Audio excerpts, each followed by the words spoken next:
quotidiennement de dire oui, c'est une comédie, mais attention, on va pas faire comme si c'en était pas une. Jamais. Donc le Seigneur des Anneaux arrive en référence là-dessus.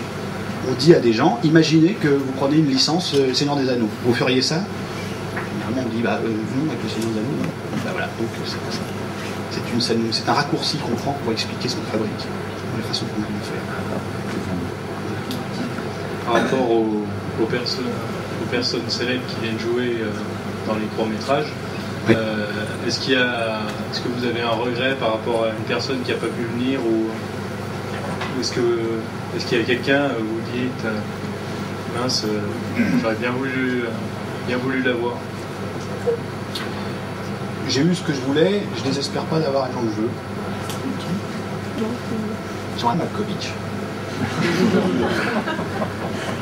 Je suis sûr que je peux l'avoir. Selon la formule que je vous disais, c'est les bons, ils sont toujours d'accord, les bons. Il n'y a pas de problème. Non, mais si, ça me plairait.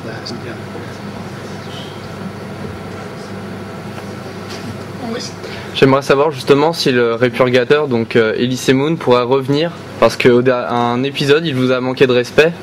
Donc, avec une grande partie de fans, on aimerait bien que Grudu revienne et lui donne une bonne leçon, quoi. Voilà, c'est ça, exactement. Ouais, il peut. Encore une fois, c'est très difficile parce que le Répurgateur, il représente le christianisme naissant en Bretagne.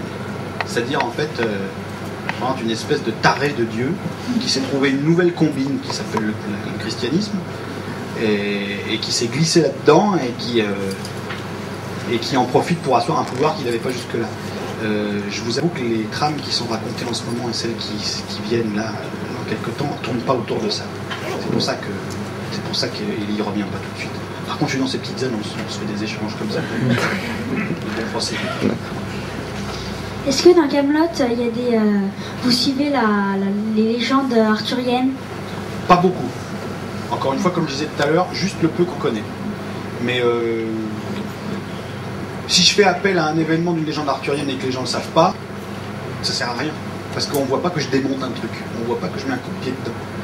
Ça se verra pas. Donc je reste très simple avec les légendes arthuriennes. Je prends des choses, j'en enlève d'autres, je les mets dans le désordre, j'attends. Elles sont en bleu, je les donne en rouge. Mais je les mets dans une machine à laver. Je mets quelques trucs de la légende arthurienne dans une machine à laver. Mais l'environnement est recréé. Encore une fois, Kaamelott, ça se passe à l'effondrement de l'Empire romain au VIe siècle. Donc matériellement, il ne peut pas y avoir d'armure et de château avec des pierres de taille. Donc déjà, je suis dans l'anachronisme le plus total. J'essaye de gommer des anachronismes au fur et à mesure où j'avance, mais en plus de ça, il y a les fantaisies, la magie, les sorts, les monstres, les trucs. Ça y est pas, en tout cas pas comme ça dans la légende arthurienne. Donc c'est beaucoup plus... C'est un cocktail un peu. C'est un cocktail beaucoup plus mélangé que simplement la légende. Voilà, donc on va rappeler quelques systèmes de base pour les scénarios de télé. Donc pas d'interrogatif inversé. Pas de qu'en pensez-vous commissaire, qui est interdit, proscrit. Qu'en pensez, etc. Ça c'est terminé. Quoi d'autre?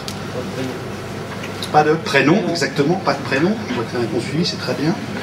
Pas de... Les scènes de cul.